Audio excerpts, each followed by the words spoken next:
Cubs. He's batting 143 in June. So he's hitting only 229 throughout the season, but he's got 11 homers and 9 stolen bases, and that's what you get out of this guy. And, of course, Charlie Blackmon, 4 for 5 with 2 homers, continued his recent hot streak. A monster day, 13th and 14th homers. He's batting .316, and still an underrated player. Underrated. Matt Strahm came back from the injured list. He missed one start with a rib strain, and look, he pitched in Colorado.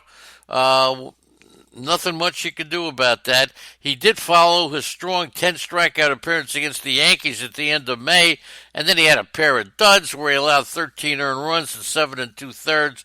But he'll face the Brewers on Tuesday. Another tough start. By the way, you saw Jose Peraza. I don't even know if anybody owns this guy.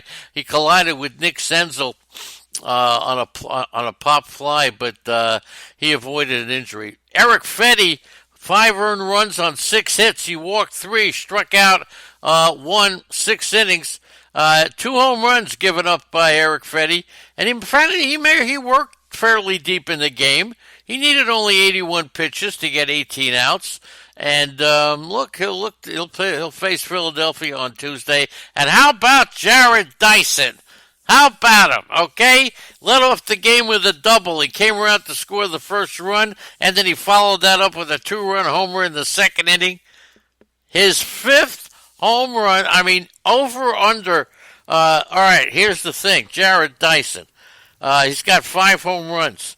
Over, under 7 for Jared Dyson. What do you think by the end of the year? Over, under 7. That means he's got to hit 8. I'm saying you can't say over, under 7. All right, will he hit 8 or will he hit only one more? That's going to be an interesting one, okay? There you go. Will he hit 8 or Jared Dyson? Who would have thought that Jared Dyson? Of course, Zach Greinke, 2 hits, no walks. And it's funny, Zach Greinke is he's so weird. He had this no-hitter going, and he's the kind of pitcher that if he had like a 9-run lead with a no-hitter going, he'd give up a home run just to get rid of the pressure of the no-hitter. He no-hitter through 6 innings, and then Trey Turner started the 7th inning with an infield single. But look, 16 out of the 23 batters started off with a strike, and that's how you do it. A.J. Pollock could begin baseball activities by Friday, by the way.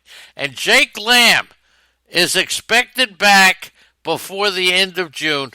That's it. So how about that? A couple of injuries. Frenchie Cordero came out of the game. We're expecting him to come back, so otherwise nothing much going on with that. So that takes care of all of the National League action. So there you go. Now let's get to some of the great notes on the National League, and that starts off with Arizona.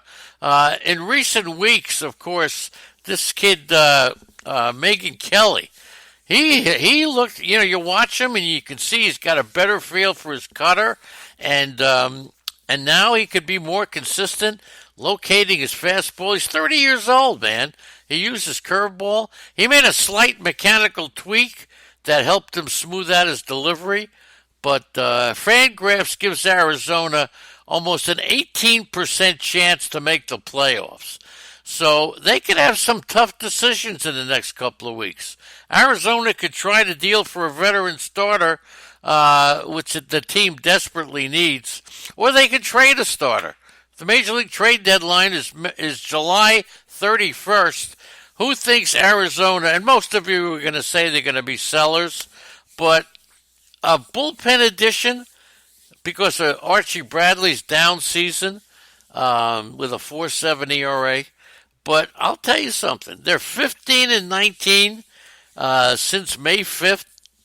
That's not good, but it's possible that if they can contend for the crowded National League West, if they decide to go for it, they could use more reliable veteran arms. Rumor floated that, of course, that Mike Leake was going to come, but that was a while ago, and then Arizona backed out. Okay, the Yankees Maybe not the sexiest pickup, but I wouldn't be surprised if the Yankees got Mike Leake, okay? For Atlanta, they've won 9 games since they were swept by the Dodgers. The Braves, 40 and 29. They have won 7 games in a row, 10 out of 12, and they're surged from 2 games behind the Phillies to 1.5 games in front of the Phillies. They scored 69 runs in the last 10 games. Now, you take a look. Who'd they score them off of? Detroit, Florida, Pittsburgh. Those teams don't have a lot of pitching. But the Braves have done damage against better staffs. Philadelphia's pitching is nothing special, okay? The Phillies' rotation, and I'm surprised they haven't made that move to get that starter with all that money that they say they were going to spend. The bullpen is banged up. The Braves should have plenty of chances to score runs. They won't send out their best starter, rookie Mike Soroka. The bullpen could be an adventure, so this is going to be pretty interesting. And Ozzie Albies, 10 games in June, he's hit .303. 3 homers, 5 RBIs, 8 runs. 2 of his homers came Monday from the 8th spot, and he likes that 8th spot. So many owners of Ozzie Albies, they love when he bats at the top of the order. In May, he hit .239 with 6 extra base hits. All right? And also, he hits lefties better than righties. He's hitting .375, but he's hitting .375 while batting 8th. All right? And he's hitting .283 in the 6th hole. And he credits Kevin Seitzer, his hitting coach, for really making some changes in his approach at the plate. And they actually want Albies down in the order because he'll get more off-speed pitches, and he'll learn to recognize the off-speed pitches better. And Albies even says he's seeing more off-speed pitches in the lower part of the order, right? And that's, something that he's starting to pick up on. Cincinnati, after Wednesday's 7-2 win over Cleveland, they've got a 209 bat. This is, to me, one of the biggest surprises in baseball this year. All right? Really, it just doesn't make sense. They have a 209 batting average, a 281 on-base percentage. They've scored 23 runs in 9 games. They ranked last in the National League in every category. And they're hitting worse than they did in March and April.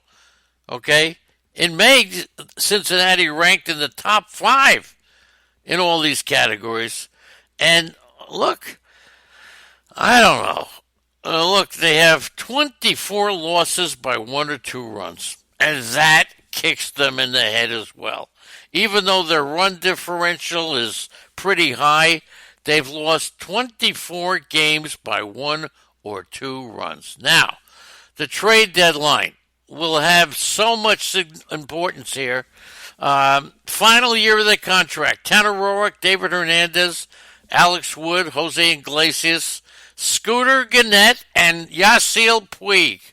So this is going to be fascinating to see what since I really thought Cincinnati had a chance to be a interesting team this year.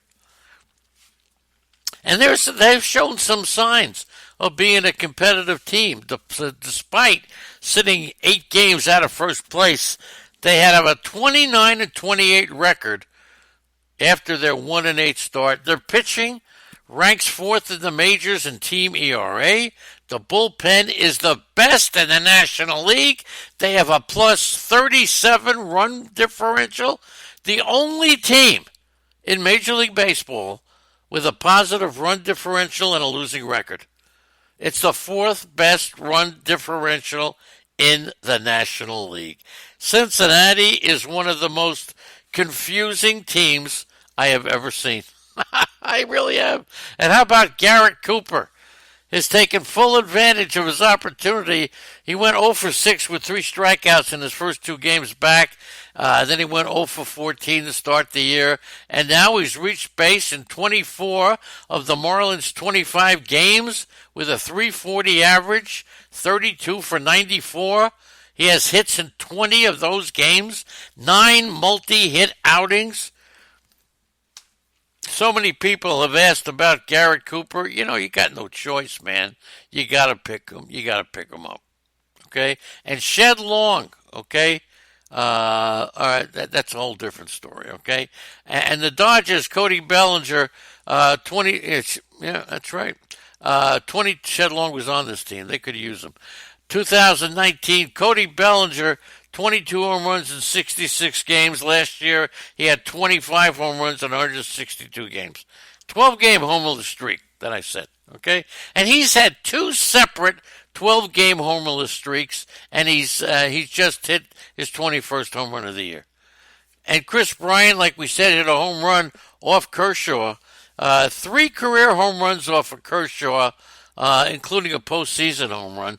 And that's tied for second most of any player against Kershaw and the most among active players. Name the player. This is a good one. You know the name. He's not ancient. He played for a number of teams. Who's the only player to hit 4 home runs off of Clayton Kershaw? Okay? The only player to hit 4 home runs over Clayton Kershaw. I forgot what team he played on, okay? But he's a big guy. Big guy. Played some first base and outfield. Name the only player to hit 4 home runs off Clayton Kershaw. Andy's here. Good morning, sweetheart. Arnie, good morning, honey.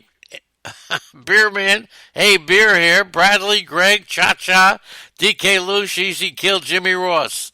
You got the great Beckert, Pitches and Glitches. Michael at the kitchen table was here. That guy, Traveler, Real Double A, Zelmo, and, of course, the lovely and talented Unholy Toledo. Okay? Who's the only player to have 4 home runs against Clayton Kershaw? Now, in 10 games, it's been tough for the Dodgers to score. The Dodgers have been held to 3 or fewer runs 6 times. 3 or fewer runs 6 times. And in Milwaukee, the saga of Jesus Aguilar, it just continues, and he has no signs of snapping out of this season-long slump. 0 for 4 Tuesday night, 5 hits and 40 at-bats. Eric Thames is the guy to have. He belted 35 home runs, drove in 100 runs last year. He has only 9 extra base hits, 5 doubles, and 4 homers. He's done. Don't for those of you waiting. No, it's not Kevin McReynolds, not Chris Carter.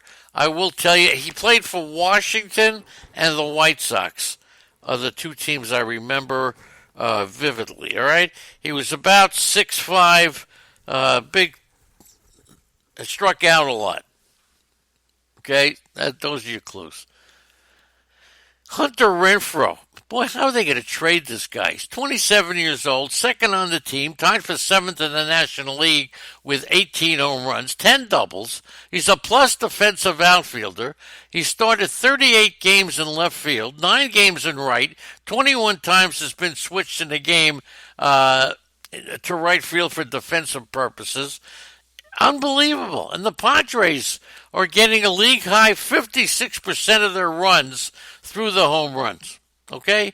And they entered Thursday 2-12 in games where they didn't hit a home run, but they have attached themselves to 23-year-old Franmil Reyes.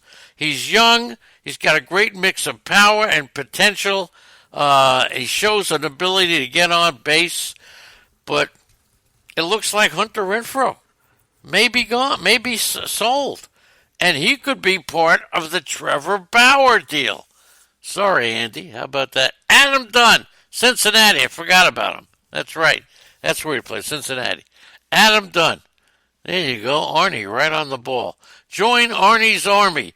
By the way, who's coming up next on the schedule? I don't even remember what day it is, so forgive me. Coming up next today will be... excuse me. Looks like it's going to be Andy and Cha-Cha coming up. Talk about gangsters. Holy cow. That's one for the books. Andy and Cha Cha coming up right after this, okay?